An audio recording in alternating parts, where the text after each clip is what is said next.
Hello, welcome you all to Law Seekho. This week, in our legal essays for judiciary and law exams, we are going to discuss about abortion law and choice of women. तो चलिए मैं आगे बढ़ूं उससे पहले law सीखो कि ये कुछ कोर्सेज और पैकेजेस है। इन्हीं में से एक कोर्स है लॉर्ड ऑफ द कोर्सेज जो कि जुडिशरी की प्रिपरेशन के लिए है। तो अगर आप जुडिशरी की प्रिपरेशन कर रहे हैं तो ये कोर्स आपके लिए बहुत हेल्पफुल हो सकता है। तो लॉ सीखो की वेबसाइट जरूर विजिट करिए। आप फ्री स्टडी मटेरियल भी यहाँ से डाउनलोड कर सकते हैं और देख सकते हैं कैसा इसका मटेरियल है। तो डू विजिट लॉ सीखो वेबसाइट। तो चलिए आज हम बात करेंगे एबॉर्शन लॉ के बारे में। उससे पहले हम कुछ आंकड़े देख लेते हैं, कुछ डेटा देख लेते हैं एबॉर्शन का इन इंडिया। तो यहाँ पर अगर हम देखें तो 2019 की ये टाइम्स ऑफ इंडिया की रिपोर्ट है जिसमें बताया है कि 7 मिलियन एबॉर्शंस हुए हैं इंडिया में 2019 में विद इन अ ईयर। उन 7 मिलियन में से 50% ऑपरेशंस जो हुए हैं केवल वही लीगल है, मींस 50% जो है वो इलीगल एबॉर्शंस हुए हैं। उसके अलावा एक और इम्पॉर्टेंट जो आंकड़ा है, जो इम्पॉर्टेंट डेटा है वो है 8% of women opting for abortion die due to complication arising from unsafe procedure. तो यहाँ पर 8% वुमेन जो है उनकी डेथ हो जाती है अनसेफ प्रोसीजर की वजह से। उसके अलावा 22 million unsafe abortions are reported globally every year. तो इससे हमें पता चलता है कि केवल इंडिया में नहीं, ग्लोबली वैश्विक लेवल पर भी ये एक बहुत बड़ी प्रॉब्लम है अनसेफ एबॉर्शन की। तो अब बात ये आती है कि जब इतना इलीगल एबॉर्शन हमें देखने को मिल रहा है तो क्या हमारे पास में कोई लॉ नहीं है? आंसर है हमारे पास में लॉ है। और ये लॉ का कैसे डेवलपमेंट हुआ, कैसे क्या बैकग्राउंड है इसका, ये हम थोड़ा सा जान लेते हैं। तो ये लॉ पर्टिकुलर 1971 में आया। तो 1971 के पहले होता ये था कि अगर आप एबॉर्शन करते हैं तो आपको पनिशमेंट किया जाएगा, एक पिनल ऑफेंस के अंतर्गत आपको बुक किया जाएगा अंडर सेक्शन 312 ऑफ आईपीसी 1860। तो यहाँ पर इंटेंशनली कॉजिंग मिसकैरेज में आपको बुक कर दिया जाता था अगर 1971 के पहले आप एबॉर्शन करते थे तो। लेकिन 1960s का एक ऐसा दौर था जहां पर एबॉर्शन को धीरे धीरे लीगल करना स्टार्ट हो गया। तो 1960s तक करीब 15 कंट्रीज ऐसी थी जिन्होंने एक लीगल फ्रेमवर्क तैयार करा फॉर मेडिकल टर्मिनेशन और एबॉर्शन के लिए।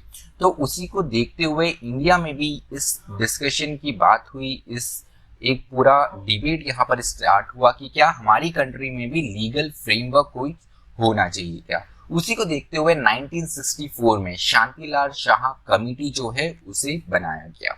ये कमेटी का मेन काम ये था कि इंडिया में एबॉर्शन लॉ लेकर आए। एंड फाइनली इस कमेटी ने अपनी जब रिपोर्ट दी 1970 में, इनकी रिपोर्ट पार्लियामेंट में इंट्रोड्यूस किया गया। एंड फाइनली 1971 में हमें medical termination of pregnancy act मिल गया और ये पास हो गया। तो यहाँ पर हम देखते हैं कि कैसा एबॉर्शन लॉ का स्टेप बाय स्टेप यहाँ पर डेवलपमेंट हुआ है। उसके बाद में अब बात ये आती है कि एबॉर्शन कैसे हो सकता है इस एमटीपी एक्ट 1971 में। तो यहाँ पर केवल वही वुमेन क्वालिफाई होती है एबॉर्शन के लिए या मेडिकल टर्मिनेशन के लिए जिसका प्रेगनेंसी टिल 20 वीक्स है। यहाँ पे 20 वीक्स की बात ये हो जाती है कि आप 5 मंथ तक आपका यहाँ पे एबॉर्शन हो सकता है, उसके आगे नहीं पॉसिबल है अकॉर्डिंग टू अगर हम इस एक्ट के प्रोविजन देखें। अब किस केस में यहाँ पर एबॉर्शन हो सकता है? ऐसे केस में जहाँ पर फीटस में कुछ एबनॉर्मलिटी दिखे या मदर की जो हेल्थ है उसको बहुत ज्यादा रिस्क हो। उसके अलावा कॉन्ट्रासेप्शन अगर फेलियर होता है उस केस में भी आपको एबॉर्शन करने का एक रास्ता मिलता है। लेकिन ये जो है केवल मैरिड वुमेन को ही ये वैलिड एक ऑप्शन होता था। उसके अलावा अगर सेक्सुअल अब्यूज हुआ है, रेप या सेक्सुअल ऑफेंस की कोई विक्टिम है, इस केस में भी एबॉर्शन जो है वो अलाउड था। अब बात यहाँ पर ये आती है if the fetus is aged between 12 weeks to 20 weeks then 2 medical practitioners का आपको यहाँ पे परमिशन लेना जरूरी होता है। उसके अलावा opinions conforming to either of 2 conditions are required. उसके अलावा 2 कंडीशंस भी होनी इंपॉर्टेंट होती है, यहाँ पे रिक्वायर्ड होती है। अगर 12 वीक से कम है अगर फीटस तो वहां पे एक ही मेडिकल प्रैक्टिशनर का या परमिशन लगता है। तो चलिए, अभी बात ये आई है कि 2020 में एक बिल प्रपोज किया गया है इस पर्टिकुलर एक्ट में अमेंडमेंट के लिए, चेंजेस के लिए। तो ये जो पर्टिकुलर अमेंडमेंट बिल है कैबिनेट के द्वारा, इसको 29 जनवरी 2020 को पास कर दिया गया। लोकसभा में 2 मार्च को इंट्रोड्यूस किया गया और फाइनली 17 मार्च को ये लोकसभा से भी पास हो गया। मतलब अगर अभी ये केवल राज्यसभा एंड प्रेसिडेंट की असेंट के लिए बचा हुआ है, मतलब अभी राज्यसभा में ये पास होना बचा है, उसके बाद में लाइकली है कि ये एक्ट आ ही जाएगा, ये अमेंडमेंट आ ही जाएंगे। तो इसमें क्या प्रपोज किया गया है वो देख लेते हैं। तो जो 20 वीक्स का एक लिमिट लगाया गया है उसको अब 24 वीक्स कर दिया गया है। उसके अलावा limit not apply in case of substantial fetal abnormalities. अब ऐसे केस में कई बार ये पता चलता है कि जब फीटस ग्रो होता है उसके बाद में पता चलता है कि फीटस में कुछ एबनॉर्मलिटीज है, भ्रूण में कुछ एबनॉर्मलिटीज है, मेडिकल कुछ कॉम्प्लिकेशन आ गया है, तो ये लिमिट जो है ऐसे केस में नहीं लगेगी। उसके अलावा to expand access of women to safe and legal abortion services, discourage informal abortion. तो हमने स्टार्टिंग में डिस्कशन करा कि करीब करीब 50% जो एबॉर्शन इंडिया में होते हैं उनमें 50% इलीगल होते हैं। तो इसको ही डिस्करेज करने के लिए एक प्रॉपर लीगल एबॉर्शन सर्विसेज जो है, मेडिकल सर्विसेज है जो मिले हैं उनको, इसके लिए भी इस एक्ट को लाया गया है। तो ये इसका वन ऑफ द ऑब्जेक्टिव है। उसके अलावा identity of women terminating pregnancy not to be revealed unless authorised by law. तो यहाँ पर एक और इम्पोर्टेंट प्रोविजन ये है कि जिसका एबॉर्शन हो रहा है, मेडिकल टर्मिनेशन हो रहा है, उसकी आइडेंटिटी नहीं रिवील करी जाएंगी अनलेस एंड अनटिल वहां पर लॉ, अगर वो आप लीगली कर रहे हो। तो यहाँ पर जैसे रेप विक्टिम या सेक्सुअल ऑफेंस के विक्टिम है उनकी आइडेंटिटी नहीं बताई जाती है, उसी तरह यहाँ पर सेम केस है। तो चलिए, यहाँ पे इस पर्टिकुलर जो प्रपोज अमेंडमेंट है इसका क्रिटिसिज्म भी देखने को मिलता है। इवन इस अमेंडमेंट का ही नहीं, उसके साथ में जो 1971 का जो हमारा एक्ट है उसका भी हमको यहाँ पर क्रिटिसिज्म देखने को मिलता है। तो यहाँ पर एक कोट से हम स्टार्ट करेंगे। No women can call herself free who does not control her own body. कि जब तक आप खुद की बॉडी नहीं कंट्रोल करते हैं आप कैसे खुद को फ्री बता सकते हैं। तो यहाँ पे जो क्रिटिसिज्म किया गया है वो ये है, जो आलोचना की गई है वो ये है, not framed to respect women's right over her own body but to make to easy for state to control. तो यहाँ पर स्टेट के हाथ में ये पावर है, जो मेडिकल प्रैक्टिशनर है या जो मेडिकल बोर्ड है उनके हाथ में ये पावर है कि वो अलाउ करते हैं कि नहीं अलाउ करते हैं। यहाँ पर वुमेन की खुद की बॉडी पे उसका कोई राइट नहीं रहता है, ये आर्ग्यूमेंट निकल के आता है। और उसके अलावा women resort to unsafe method, तो इसके चलते ही अनसेफ मेथड का ऑप्शन वुमेन एडॉप्ट करती है। तो अगर इंडिया में देखें तो unsafe abortion cause for 3rd largest death in India. तो ये इंडिया में 3rd लार्जेस्ट डेथ का कॉज है।